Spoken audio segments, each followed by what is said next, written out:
नमस्कार. तर आपल्याला एक आता रेस्क्यू कॉलला आलो आपण फॉरेस्ट डिपार्टमेंटसोबत. तर इथे एक साप आहे,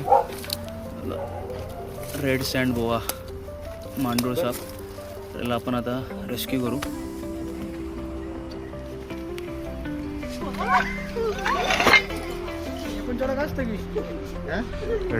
एकदम बिनविषारी साप आहे हा. काही प्रॉब्लेम नाही. बिलकुल विष वगैरे काही नसतं. चावतच नाही. मग काय एवढं म्हणलं मी. असे म्हणतात दोन तोंड असतं त्याला ना. हा मी तेच म्हणलं दोन एकच तोंड असतं. बघा आता हे जीप काढतोय जे तोंड आहे त्याचं, हा आणि हे त्याची शेपूट आहे. हा म्हणजे असं वाटतं लोकांना की बाबा हे पण तोंड आहे, पण हे तोंड नाही, शेपूट आहे. आपल्या या भागात असे कमी मिळतात. एकदम बिनविषारी आहे. असं बघा चावायचा मग प्रयत्न वगैरे करत नाही तो आपल्याला. एकदम बिनविषारी साप. हे जमिनीखाली राहतात, ते मातीमध्ये राहतात. तो उकरले ना हा तो ती इकडे आले पोरले ना हा हा हा हा तेव्हा ती इकडे आले. काही टेन्शन नाही सापाचं.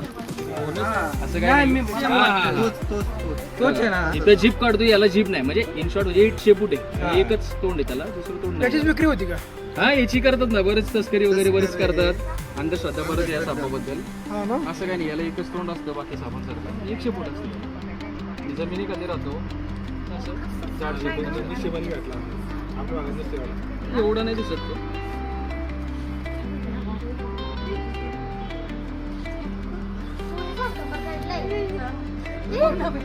बाकी याच्यात तो पण असं घाबरत नाही.